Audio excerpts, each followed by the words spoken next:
It's time for you to see why the Rock and Roller is rolling over the competition.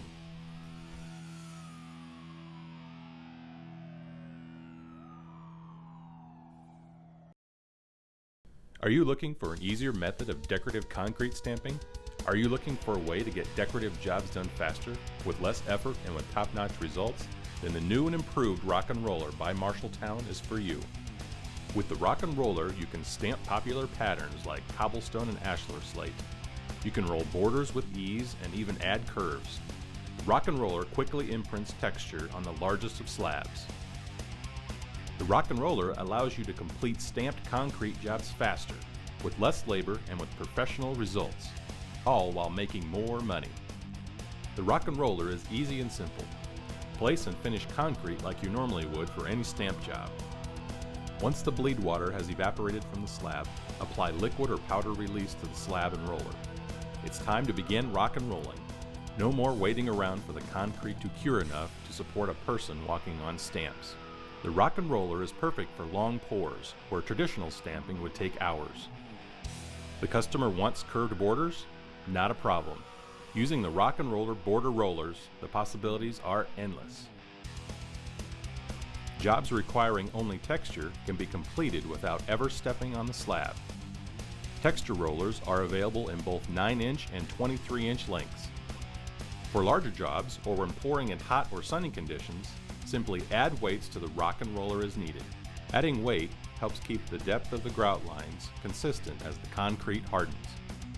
The following footage shows a time-lapse comparison of the speed of the Rock and Roller versus traditional stamping. This slab was poured, finished, and split down the middle, with the Rock and Roller being used on one half and stamps on the other. 64 minutes into the pour, the crew was able to begin rock and rolling. It only took 10 minutes to make the passes with the rollers and touch-up wheels.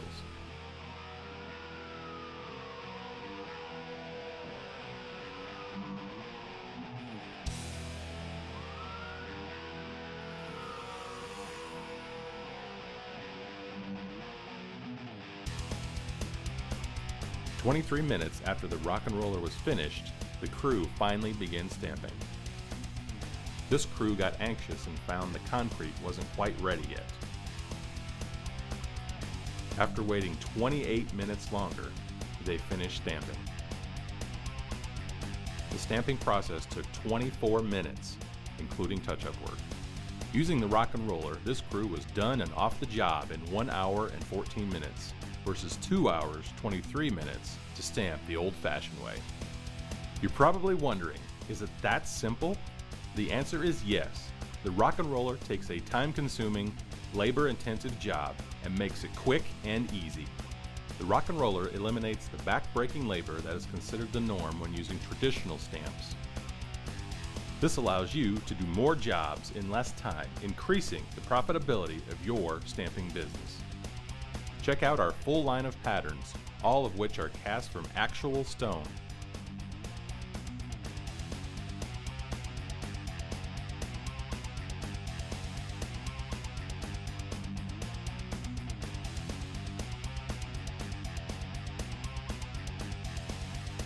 It's time for you to see why the Rock and Roller is rolling over the competition.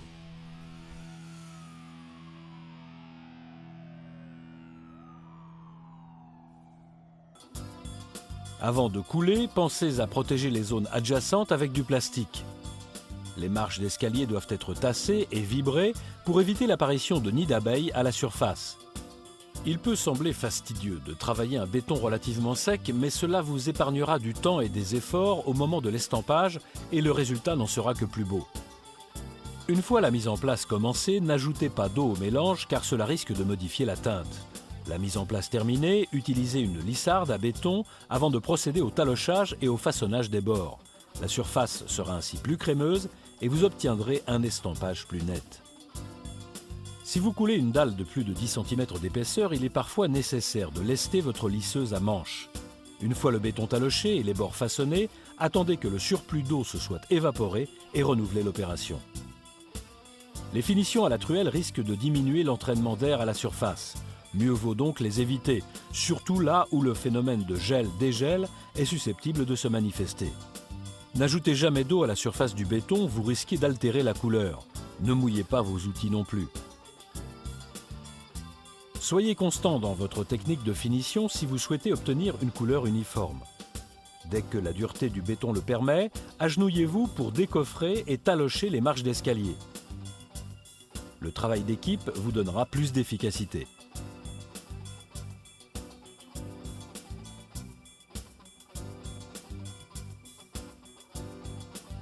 Si vous avez plusieurs marches d'escalier dans une cour, ne les coulez pas en même temps que la dalle de la terrasse.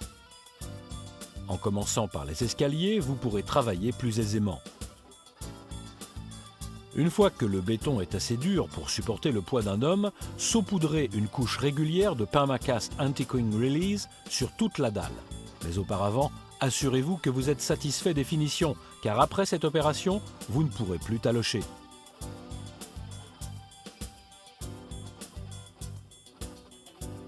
Vous êtes maintenant prêt pour l'estampage. La pose de la première matrice est cruciale. Il est conseillé de mesurer une ligne de référence de la structure. Sur les marches et contre-marches des escaliers et dans les recoins où la matrice ne peut être appliquée, utilisez une matrice souple au motif identique skin afin de donner à l'ensemble un aspect homogène.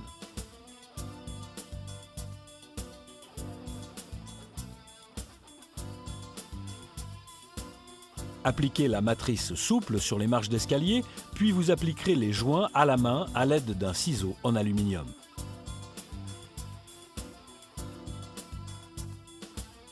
En général, une personne applique les matrices pendant qu'une autre va retirer les premières qui ont été posées. Attention à enlever les matrices d'un geste franc pour ne pas endommager le motif estampé. De plus, une matrice appliquée trop longtemps piège l'humidité, ce qui risque de décolorer le résultat. Gardez donc un rythme constant tout au long de cette opération.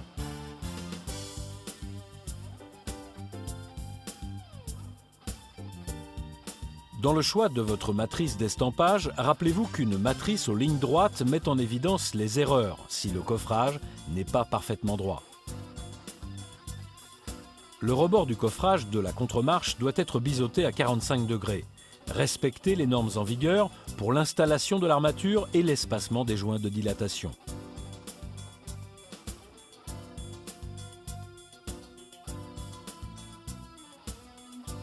Le béton doit être coulé sec et consolidé à l'aide d'une aiguille vibrante. La surface est tassée avec une pelle afin de réduire les nids d'abeilles et faciliter l'opération de pressage.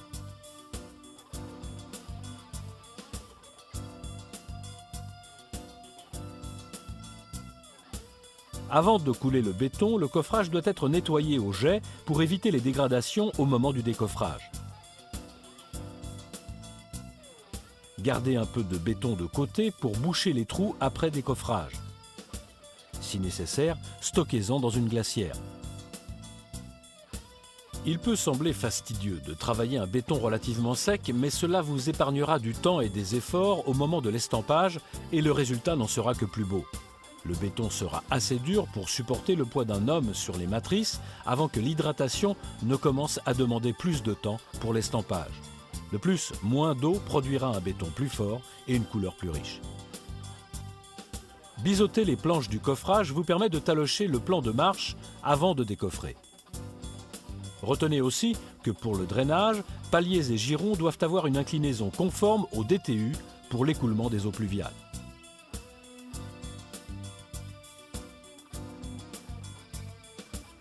En général, on retire le coffrage dès que le béton se tient. Dans le cas de l'estampage, on laissera le coffre en place à cause des pressions que l'on va exercer sur le béton, mais dès cette opération terminée, on peut décoffrer.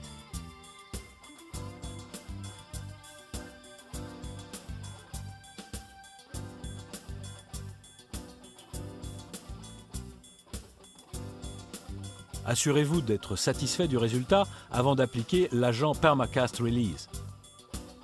Un sac de 14 kg couvre approximativement 100 m².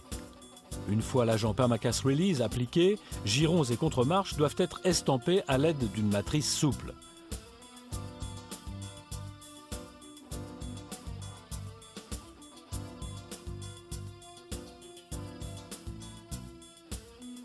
Une ligne de référence est tracée pour marquer l'emplacement du joint.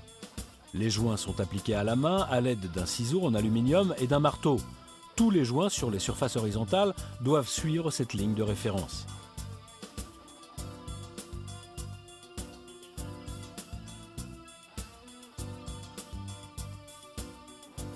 Cet artisan a le compas dans l'œil, mais vous pouvez utiliser un niveau pour vous assurer que les lignes sont bien droites.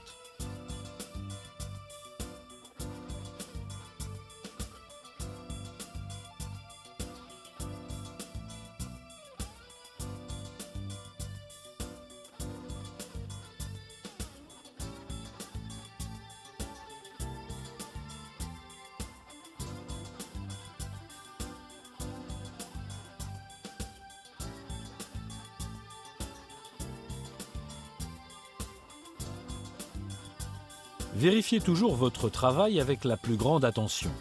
Les imperfections sont beaucoup plus faciles à corriger quand le béton est encore meuble.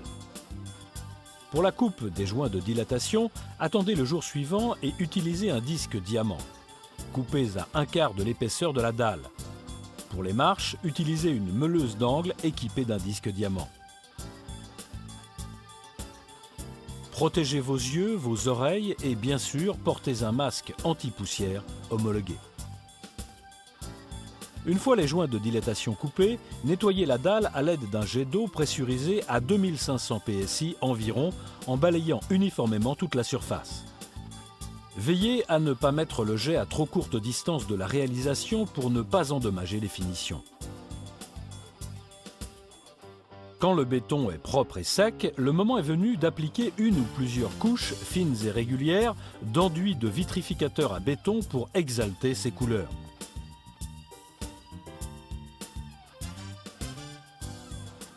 Les colorants Unimix sont conformes au standard ASTM C979.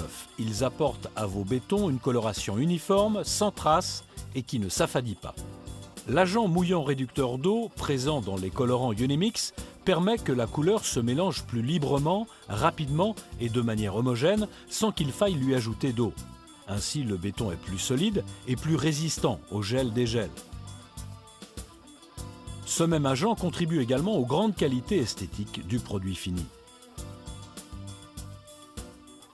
Un contrôle qualité méticuleux de nos produits garantit à votre travail un fini uniforme, chantier après chantier, année après année. Le durcisseur Permacast est également très utile dans l'estampage du béton. Le travail présenté ici requiert l'utilisation de ces deux produits. Mais pour plus d'informations, consultez le guide Permacast Release. Le béton doit contenir un minimum de 300 kg de ciment par mètre cube. Si vous utilisez un adjuvant pour réduire la chaleur d'hydratation et ralentir la prise, utilisez les mêmes proportions pour les chantiers suivants car cela aura un petit impact sur la teinte finale. Le béton ne doit pas contenir d'ingrédients réactifs et son épaisseur ne devrait pas dépasser 10 cm. Le rapport ciment-eau doit rester le même tout au long du chantier. Par temps chaud, l'utilisation d'un retardateur de prise peut être judicieuse. En climat froid, lorsque l'utilisation d'un accélérant s'impose, choisissez un accélérant sans chlorure. N'utilisez jamais de chlorure de calcium. Tout béton soumis au cycle de gel-dégel doit être un béton à air occlus à raison de 5 à 7%. Unimix reste constant. D'autres variables peuvent affecter l'apparence du béton. Il est donc important que vous discutiez de votre projet avec votre fournisseur de Unimix. Le même ciment et le même granulat doivent être utilisés chantier après chantier afin de ne pas affecter la teinte finale. N'appliquez pas les joints de dilatation pendant la phase de finition. Ils devront être appliqués le jour suivant à l'aide d'une lame diamant. Pour cette raison, il est recommandé d'utiliser un granulat de 20 mm de diamètre plutôt qu'un petit gravillon qui a une incidence de fissuration plus élevée avant l'exécution du trait de scie. Le renforcement à base de microfibres réduit également les risques de fissuration dus au retrait et son utilisation est vivement conseillée. Les mois d'été, le travail devrait commencer tôt le matin, avant la chaleur. Les délais de prise du béton peuvent varier énormément. Choisissez donc des temps de prise plus longs en cas de forte chaleur. L'expérience a montré que les chantiers devraient être espacés de 45 minutes. C'est le temps qu'il faut pour couler et estamper 6 mètres cubes. Limitez-vous à cette surface si vous manquez d'expérience.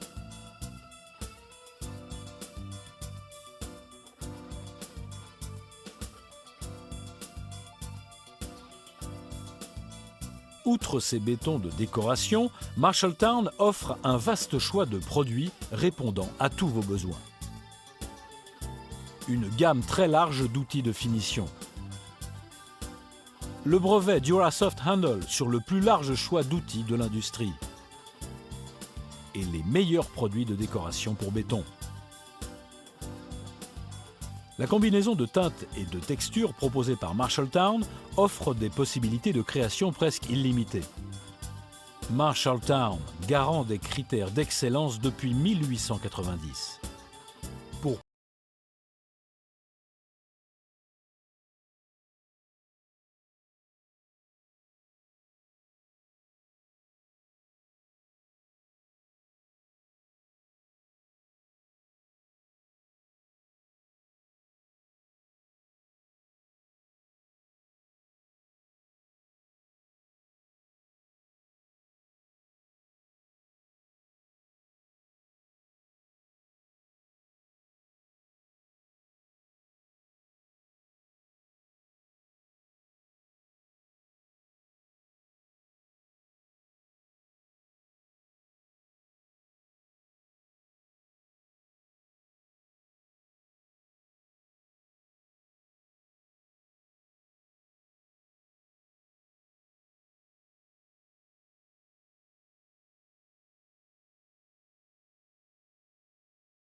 Marshalltown présente son guide pratique pour la coloration et l'estampage du béton.